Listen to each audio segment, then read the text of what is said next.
सुप्रभात मेरे प्यारे विद्यार्थियों, प्यारे बच्चों। संस्कृत रत्नम का पहला पाठ ईश वंदना, जिसका अध्ययन हम लोग कर चुके हैं। आज के कालांश में हम लोग दूसरा पाठ संस्कृत वर्णमाला, इसका अध्ययन करेंगे।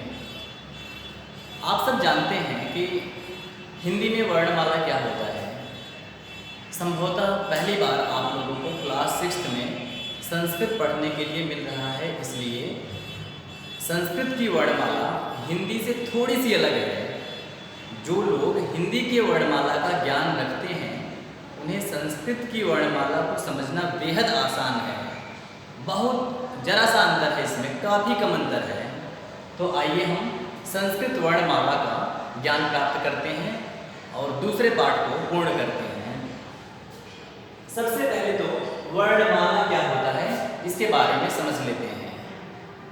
वर्णों के व्यवस्थित समूह को वर्णमाला कहा जाता है।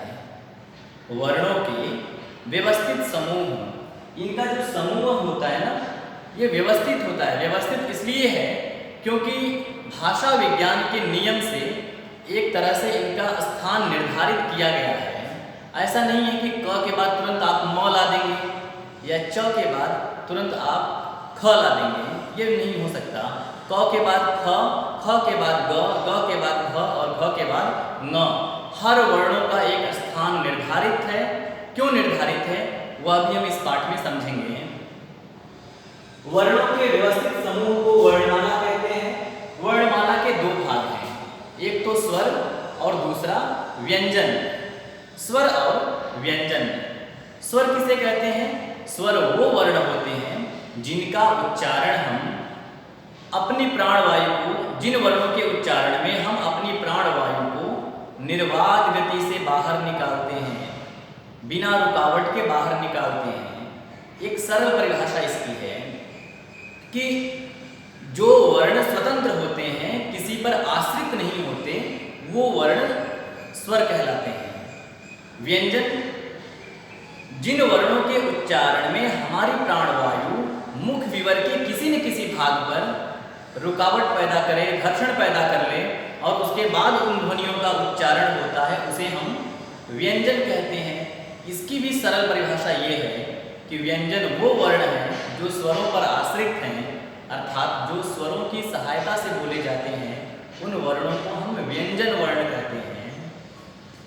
हिंदी में कुछ संख्या कम है, लेकिन संस्कृत में इन व्यंजनों की संख्या थोड़ी सी ज़्यादा हो जाती है, स्वरों की संख्या में और व्यंजनों की संख्या में भी। स्वर की संख्या की बात करें तो अ, आ, ई, उ, री, री, ए, ऐ, ओ, औ, अं, अः। हमारी हिंदी में ये री नहीं मिलता और री नहीं मिलता। संस्कृत में ये दो वर्ण स्वरों में अतिरिक्त शामिल किए गए हैं, इसलिए हिंदी में मूलतः स्वरों की संख्या 11 होती है, जबकि संस्कृत में यह संख्या बढ़कर के 13 हो जाती है। अगर हम अनुस्वार और विसर्ग को ले लें तो ये संख्या 15 पहुंच जाती है। अ, आ, ई, उ, री, यहाँ तक हिंदी में भी होता है। ये री का जो दीर्घ रूप है वो संस्कृत में आ जाता है। एक और स्वर आता है री, फिर ए, ऐ, ओ, औ, अं, अः और अयोग वा में अनुस्वार और विसर्ग, जिसको हम अंग और अह कहते हैं। तो अब इन स्वरों का वर्गीकरण कर लेते हैं। इनकी संख्या और कितने स्वर हैं, कौन कौन से हैं, आपको पता चल चुका है। स्वरों को हम 3 प्रकार से बांटते हैं, लेकिन आपकी पुस्तक में चूंकि आपकी क्लास छोटी है, इसलिए 2 ही रूप बताया गया है, ह्रस्व स्वर और दीर्घ स्वर। एक तीसरा होता है प्लुत स्वर, उसके बारे में नहीं, बल्कि ह्रस्व और दीर्घ के बारे में हम ज्ञान प्राप्त करेंगे आज के कालांश में।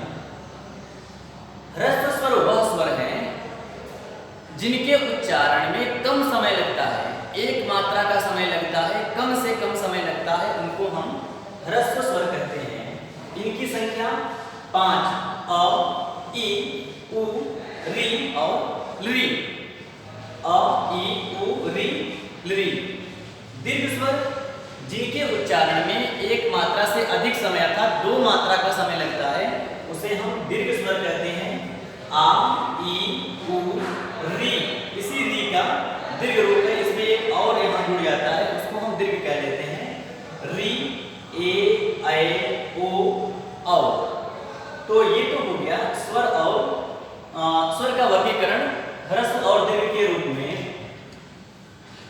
अब हम बात करते हैं व्यंजन की। अभी मैंने कहा कि वर्णों के व्यवस्थित समूह को वर्णमाला कहते हैं।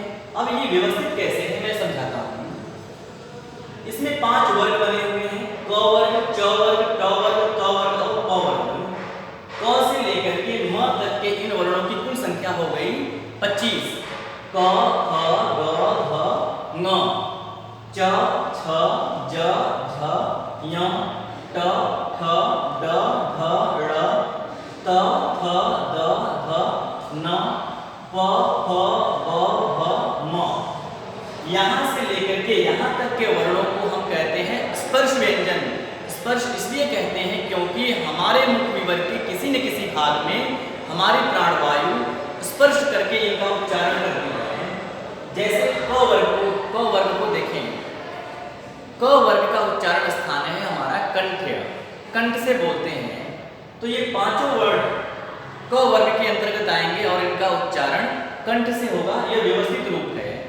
क, ख, ग, घ, ङ। इसी तरह से च वर्ग का उच्चारण स्थान तालु, जीभ का ऊपरी हिस्सा ऊपर के हिस्से में टच होता है। च, छ, ज, झ, ञ। ट वर्ग को कहते हैं मूर्धन्य वर्ण, मूर्धा। हमारी जीभ का आगे वाला हिस्सा थोड़ा सा मुड़ करके टक्कर मारता है, तब जाकर के हम इन वर्णों का उच्चारण कर पाते हैं। ट, ठ, ड, ढ, ड़। तो वर्ग ये वर्ण कहलाते हैं दंत वर्ण। हमारी जीभ हमारे दांत को स्पर्श करती है और वहां पर हमारी प्राणवायु थोड़ी देर के लिए रुकती है और इन ध्वनियों का हम उच्चारण कर पाते हैं। त, थ, द, ध, न और फिर है होष्ठ। दोनों होठों को चिपका करके हम बोलते हैं प, फ, ब, भ, म। तो आपको याद रखना है स्पर्श व्यंजन में वर्णों की संख्या 25। क से लेकर के म तक ये कंठ वर्ण है, ये तालव्य वर्ण है, ये मूर्धन्य है, ये दंत है और ये ओष्ठ है। इसके बाद है य, र, ल, व। इसको हम कहते हैं अंतस्थ। अंतस्थ इसलिए कहते हैं क्योंकि कभी ये स्वर बनता है, कभी व्यंजन, दोनों के बीच में होता है। तो अंतस्थ व्यंजनों की संख्या 4 और फिर इसको कहते हैं उष्म व्यंजन। श, श, स, ह। उष्म का अर्थ होता है गर्मी। हमारी प्राणवायु मुख विवर में आकर के थोड़ी देर तक चक्कर लगाती है, घूमती है और मुख के अंदर उष्मा पैदा करती है, इसलिए हम इसको उष्म व्यंजन कहते हैं। श, श, स और ह। कुछ और भी हैं जो मूल नहीं है, जैसे क्ष, त्र, ज्ञ, स्र। उनको हम संयुक्त व्यंजन कहते हैं। वो 2 व्यंजनों को आपस में जोड़ करके बनाया गया व्यंजन है। लेकिन मूलतः हिंदी में 3 प्रकार से हम व्यंजनों को बांट सकते हैं, संस्कृत में भी और हिंदी में भी। स्पर्श व्यंजन, अंतस्थ व्यंजन, उष्म व्यंजन।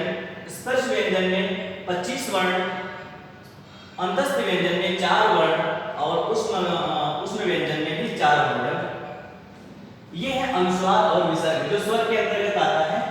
इसके लिए एक ऊपर बिंदी और विसर्ग के लिए इस तरह से, जैसे हम लिखें प्रातः, रामः, तो ये हमेशा किसी न किसी व्यंजन के पीछे या स्वर के पीछे आता है। इससे किसी शब्द की शुरुआत नहीं हो सकती, कोई भी इससे शब्द नहीं बन सकता। तो वर्णमाला का ये ज्ञान हो गया। इसमें मैं आपको कुछ गृह कार्य भी बतला देता हूँ आज के कालांश में। कुछ और भी चीजें हैं इसमें, आप अपनी पुस्तक में देख सकते हैं कि वर्ण, स्वर और व्यंजन, ह्रस्व स्वर, दीर्घ स्वर, फिर स्पर्श व्यंजन, अंतस्थ व्यंजन और उष्म व्यंजन। ह्रस्व स्वरों की संख्या 5, दीर्घ स्वरों की संख्या 8, स्पर्श व्यंजन की संख्या 25, अंतस्थ व्यंजन की संख्या 4 और उष्म व्यंजन की संख्या 4। कुल मिलाकर की संख्या होगी 46। संयुक्त व्यंजन क्ष, त्र और ज्ञ। श बनता है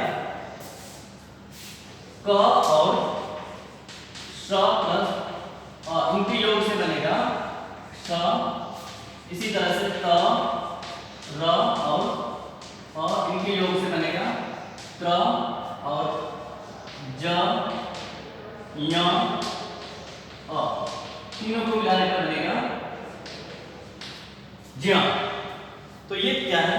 ये संयुक्त है। संयुक्त इसलिए क्योंकि अलग अलग व्यंजनों को जोड़ करके बनाया गया है। स्वर वर्ण का उच्चारण स्वतंत्र होता है। इनके उच्चारण के लिए किसी अन्य वर्ण की आवश्यकता नहीं होती। व्यंजन के उच्चारण में स्वर सहायक के रूप में काम में लाए जाते हैं। अब अभ्यास प्रश्न है जिसमें एतेषां लेखनाभ्यासं कुरुतु। श छत्री, त्र से त्रिशूलम, ज्ञ से ज्ञानी। इसको 3 बार आपको लिखना है। बॉक्स बना हुआ है आपकी बुक में। फिर है पंचवारम लिखत। अ आ ई उ ऊ री री ए ऐ ओ औ अं अह। इसको 5-5 बार लिखना है। उसके लिए जगह दी हुई है, वहां पर लिख करके आप इसे पूर्ण कर सकते हैं। अधोलिखितम विवरणम पश्यत। दिए गए विवरण को देखो। तदनुसार रिक्त स्थानानि पूरयत। उसके अनुसार रिक्त स्थान को भरो। तो जैसे घ दिया हुआ है तो घ में घ और अ, घ के नीचे हलंत लगा देंगे और अ लगा देंगे। स्वर को अलग कर देंगे, व्यंजन को अलग कर देंगे। उस तरह से इसको भी पूर्ण करना है। यह सब कुछ कंप्लीट करके आपको अपनी नोटबुक में लिखना है। भले टेक्स्ट बुक में दिया हुआ है, आपको संस्कृत की नोटबुक में लिख करके गूगल क्लासरूम में अपलोड करना है ताकि मैं चेक कर सकूं और आपका रिकॉर्ड अपने पास रख सकूं। अगर किसी भी प्रकार की कोई समस्या हो, कोई भ्रम हो, कोई डाउट हो इस पूरे पाठ से संबंधित, तो आप मुझसे व्हाट्सएप पे या फ़ोन करके पूछ सकते हैं। आशा करता हूँ ये पाठ संस्कृत वर्णमाला का आपको समझ में आया होगा। बहुत बहुत धन्यवाद। बहुत बहुत धन्यवाद।